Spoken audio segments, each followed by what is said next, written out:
Hello there, and welcome to the 30-man single elimination tournament that will decide the biggest prize pool by far in Company of Heroes history. You're looking at the second best ranked German player. He is seed 17. CreativeName has been training for this tournament like it's his life's desire. He's up against somebody he regularly beats in auto match, an old CoH2 player that considers CreativeName his bogeyman.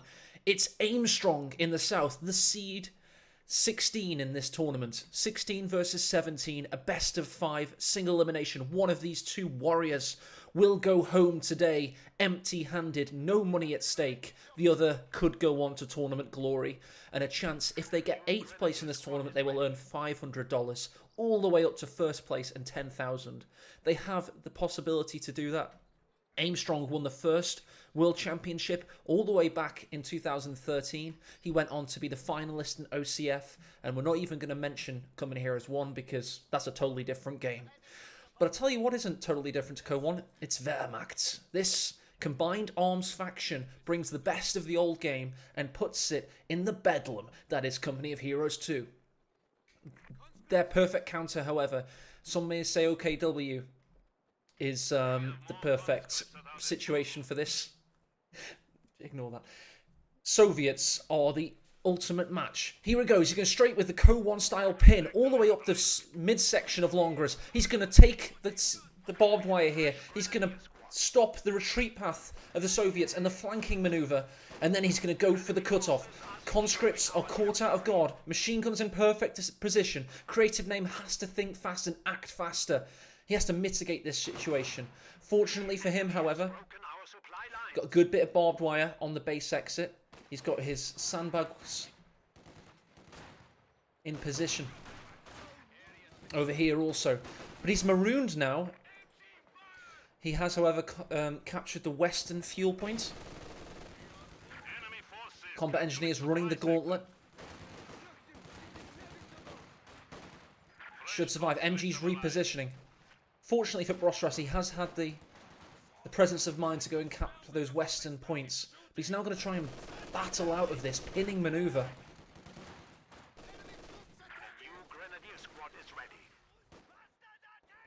More capping on the west side. Longra's pin engaged with the barbed wire. Conscripts taking a position. They've had to build a 4th conscript now. This is the 4th squad on the field from CreativeName. He's having to just get material out there. He does not have the benefit of just going through a 3 conscript build order into something like Guards or a Maxim. Now he has to get material on the field and try and make best use of it, because Aimstrong has gone hell for leather here. Nice advance from the west. It looks like we're going to go for a slightly different orientation on Longras here. CreativeName's going to have to hold these points. This is now his cutoff. It's got sandbags behind it, so he does have the retreat point. Elsewhere, more conscripts trying to branch out, but Aimstrong's ready for them. CreativeName's managed to break out of the castle somewhat. He's also decapped this fuel point. So he actually has fuel right now. So though Aimstrong may feel like he's got a strategic win in taking the cutoff, he doesn't quite have fuel. So CreativeName actually accumulating better resources at the moment. Nice Ura comes in. MG caught off guards. There was a bit of a distraction here. CreativeName causing issues for Aimstrong. MG stays set up. Aimstrong's going to try and take this. He's now going to try and focus fire the combat engineer on its retreat. He is able to force away the conscript. He holds fast and holds firm. This could leave CreativeName vulnerable on the western flank, so CreativeName repositions now, knowing what's coming to him. He's got to hold his own cutoff, the western cutoff now. He's putting sandbags down. He has this truck also. Here come the Grenadiers, the MG also. How fast can this conscript get back on the field? He does have field infirmary. Nice nade! Wipe! On the point there. CreativeName did not need this. This could be a flash G1 victory for Aimstrong. Elsewhere, got Pioneers capping. Grenadiers also retaking the points. This is the cutoff. My bad, I misread the map there. It's been a long time on Longres that I've had to even think of this as a cutoff, because it's so rare that the northern player is put in this position. But it was all down to that rifle nade wipe, and here we are. CreativeName is in a very tricky predicament now. Very tricky predicament indeed. He does have the Maxim building, which is not a bad tool to try and keep his point. Aimstrong has the Panzer Grenadiers coming out. Cheeky. Well, it's not a cut-off, is it? Well battled by the conscripts. Grenadiers looking low. It's a shame he had to retreat with the other. This map is split thanks to this barbed wire, really reducing the traversal ability of both armies. Polak HD in chat rightly mentions that all this time CreativeName has had fuel. He has 97, which isn't too shabby indeed. He is a little bit off the T70 though, and the tank heavy battalion command that will take him there. Aimstrong only on 40 though. Just has tier 2 built, but he is going to go for the Flamer half-track. If CreativeName does not have an answer to this, this could be the end in Game 1. And in this best of 5, first of 3 series, he's going to have a difficult task at stake. And it's after seeing a tricky start for CreativeName and a good, incisive pinning maneuver by Aimstrong, one would think that we're not watching Seed 16 versus Seed 17, and a player in CreativeName that has a winning record over the Danish player, Aimstrong. Here comes the 251. Doesn't click into flame projectors immediately. Curious. Interesting. I'm sure he will, though. Elsewhere, Maxim on the east side. Grenadier wheeling away. Conscript pursues.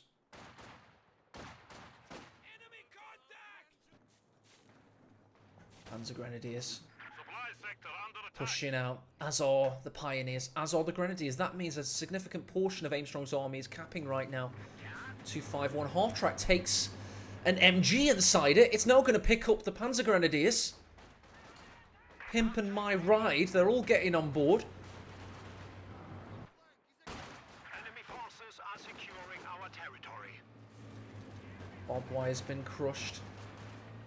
The fun bus is en route. Unloads. Just transported them from there to there. Wonder if it was Uber rates. He's just been a little bit pensive at the moment, trying to consider what he's going to do. Do we have 18 aids teching? No, we don't. We have Tankovi Battalion Command finishing, though, and he's 20 fuel off T70. Sturmgewehr's unloading. He may consider repacking the fun bus very shortly. Using the half-track as a half-track. This, I've never seen this before. This is a truly incredible strategy. Sniper building for Aimstrong. MG's pushing up. Just the threat of the Flamer half-track might be enough to cause CreativeName some psychological issues here. CreativeName, by the way, is going for the quad mount, which is an incredibly interesting one. Telemines built. What are we watching here? We're seeing the Kraut mower M40 quad mounts against the Bugsplat. The Bugsplat of buggingness. Here it is. It's the Longreskaya Bugsplat. Hey, always Bugsplats on this map. Fantastic. By the coding there. Great stuff. And here we go. A loading up his computer. I'm going to just upload this to YouTube. I am not getting rid of 20 minutes of casting. Let's see what people have been saying in chat. Bugsplat OP. Here we go. Let's spectate the match. Hopefully it's still available. Dun dun dun dun.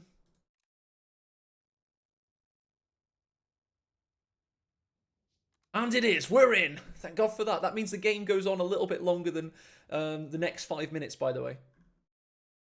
Yeah, Ricky Rifle. I somehow, like, code kind of settles into my computer. Don't understand how that works. But now we're going to get a super fast time cast of everything that you've just seen. So let me drink some coffee. Okay. 1, 2.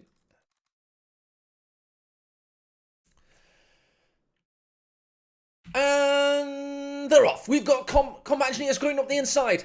What's Aimstrong doing? Aimstrong's building grenadiers. He's got his Pioneer out T1 build. He's gone for the cap. He's going to look to attack. Barbed wire down, combat engineers trying to take up the map. They go for the garrison, they go out, they in, out, shake it all about. On the west side, CreativeName going for a fuel point here. We've had a Longrist pin attempt, very reminiscent of coming here as one of the old automat strategies of old. Grenadiers coming out to guard, conscripts low. Fresh Grenadiers coming onto the field. They'd look to try and push away the conscripts. Oh, how strange. We've got a bit of a different split on the map this time. Never seen that before on Longrist. Bit of barbed wire here from Aimstrong, really trying to nestle in on that cap. Low health squads getting away somehow. Grenadiers coming for the build. Nice rifle nade. First wipe of the game there. Good work by Aimstrong. Looking like he's going to really settle in this game now. We've got CreativeName having to build a Maxim. This should just keep him going for the meantime. Don't forget, he's had fuel control. Fuel control could mean he gets a T-70 relatively quickly. Oh, but oh no. Here comes a 251 half track. He's probably going to go for a flamer. Yeah, that's what he always does in auto match. I'm sure of it. He's definitely not going to do anything else. Oh, wait. Here it is. He's using it as a fun bus, like a taxi, like an Uber, driving around, offloads for some reason. Only travels 30 metres. We don't understand why. Meanwhile, we've got an aggressive manoeuvre here. We've got the M40 Kraut mower building from base. Didn't expect that. How bloody odd. And we're up to date.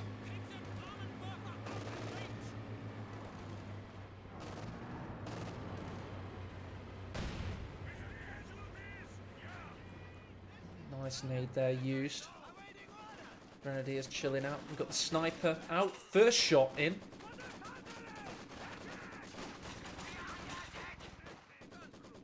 Maxim takes up an easterly position. CreativeName's really suffering now. Here comes the M40 quad mount. The fun bus is reeling away. Conscripts in position. And G42. Does have incendiary rounds, by the way. But here comes the M17. Constant pressure in. He needs to retreat. This could be a bad salvo there. It's very inaccurate, fortunately for Aimstrong. CreativeName's going to try and reconsolidate the map. Really well calculated by CreativeName, you've got to say. Rifle nade in.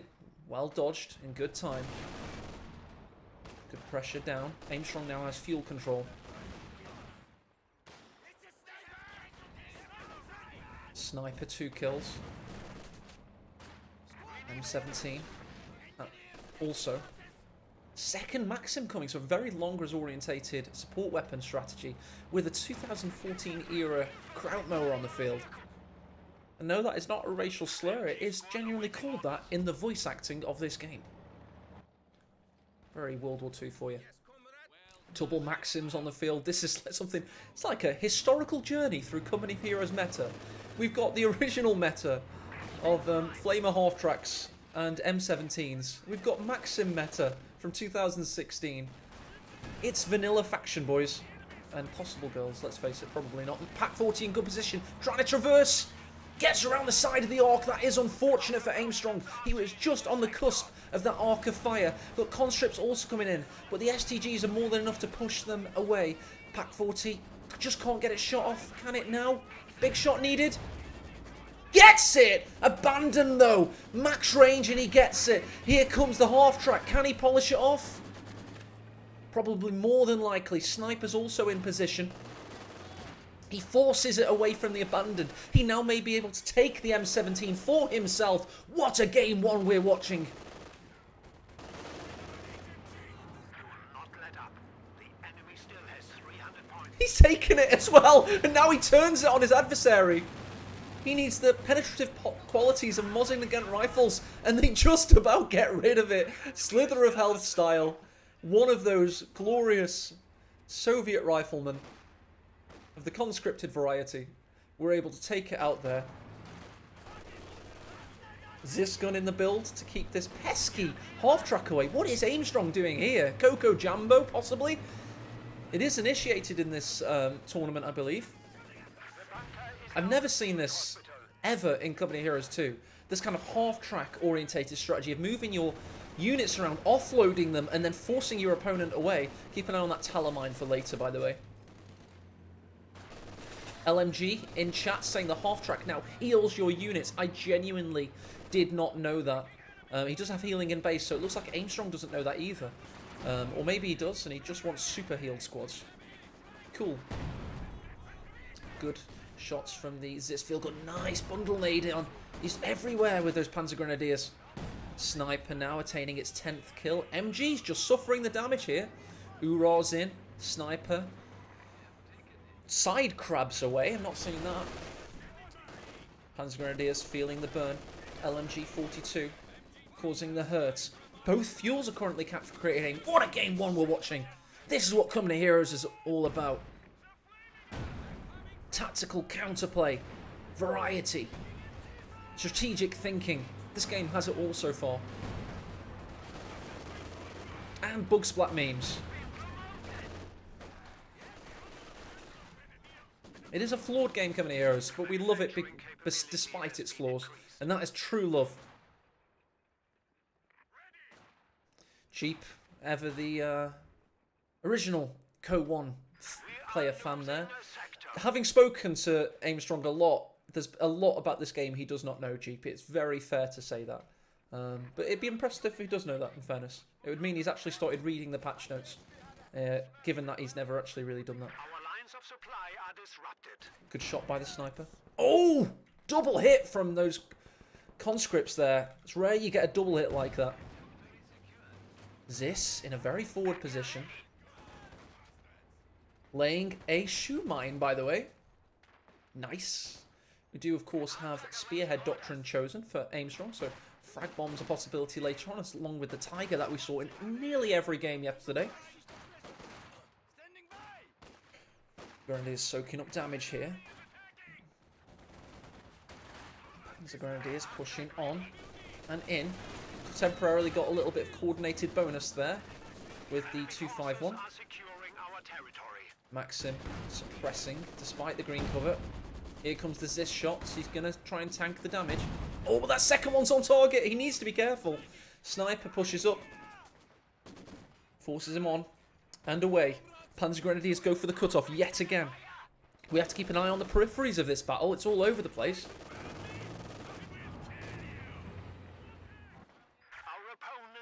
People keep saying it's GG in chat, although Aimstrong does have the advantage right now. CreativeName's shown he can think creatively and make a name for himself because he's battled out of this once already, and then he got taken out.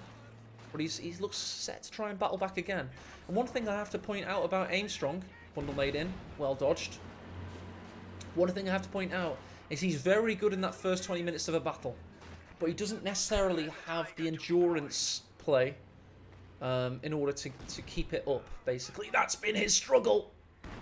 But with rifle nades like that, it may not get to the late game. Zis in position. He's probably tracking the driving there. Couldn't quite get it.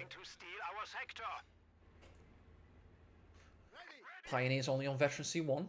Needs a bit of Veterancy 2 on those babies. He should get them with the flamethrower. The enemy has driven a wedge in our lines.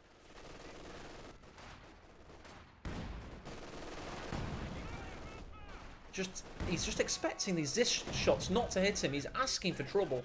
Look how grouped those Grenadiers are. Fortunately, it hit one side of the sandbag wall there. Might not... It'd have to be a tricky shot, to be fair. Like a Federer S-drop shot. All of the command abilities are ready for the players now. It's a high kill game. Look at that.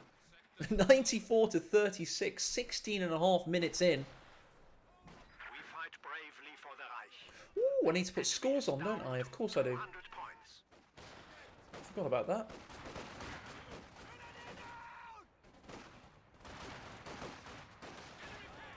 Do that later on. Maxim forced away. Panzer Grenadiers coming from the west side. Sniper now up to 24 kills. The hell? Causing the pressure, causing the pain. Panzer IV on its way. Looks to me that game one's likely to go to Aimstrong. Does not mean that he's going to win this series, though. Far from it.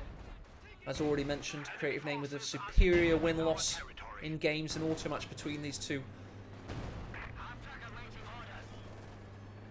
251 half track, chilling out. He's gonna, there you go, reinforce the MG on the move. Of course, that's the intended design of the half track. It's just that we've always seen it as a mobile flamethrower carrier in Company Heroes. Engagement on the west side here. Poor auto match click by AE.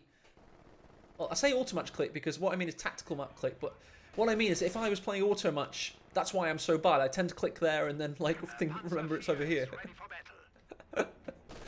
battle. You got to have that that accuracy when you're navigating the map. Vital seconds, save lives. Mental mount upgrading, crushes the wall. Morgrok asks, was Aimstrong really afraid of CreativeName? Yes, he was.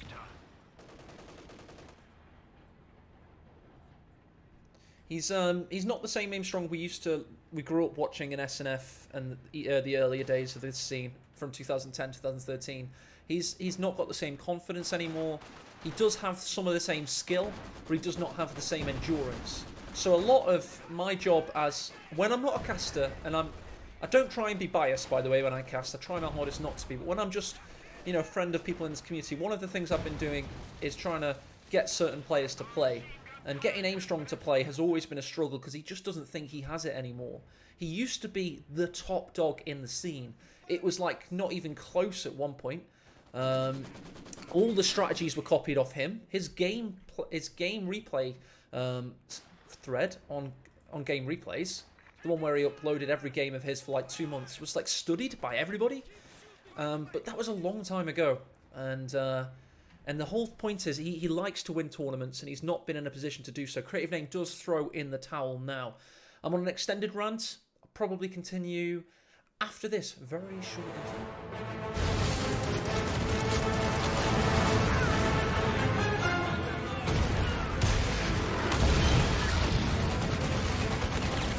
Achtung! Angriffstruppe ist unterwegs. Ziel erkannt. Abbruchzone markiert.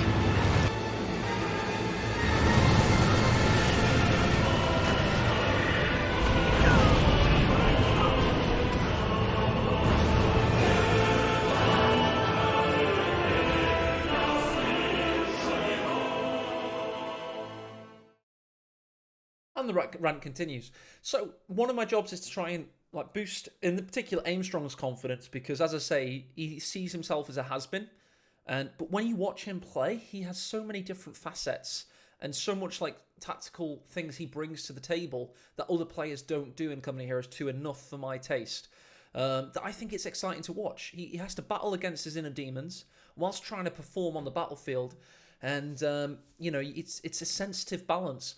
CreativeName is somebody that's beaten him a lot in auto match. So in particular, this matchup for me, Seed 16 versus Seed 17, is going to have a big story for it today. Aimstrong takes game 1, but that does not mean anything. Let me just go over to this and set up my score overlay, if you don't mind. You'll see that I'll create a vortex in the middle of the screen. You might like that. Oh no, I need to do it in Photoshop first. But yeah, it's going to be an exciting series. You saw game 1 was pretty crazy. Expect more of the same. Stern Panther with an excellent point as usual in chat. That was indeed a Wehrmacht. It is indeed a Wehrmacht map, Longers. So it really lends itself to it.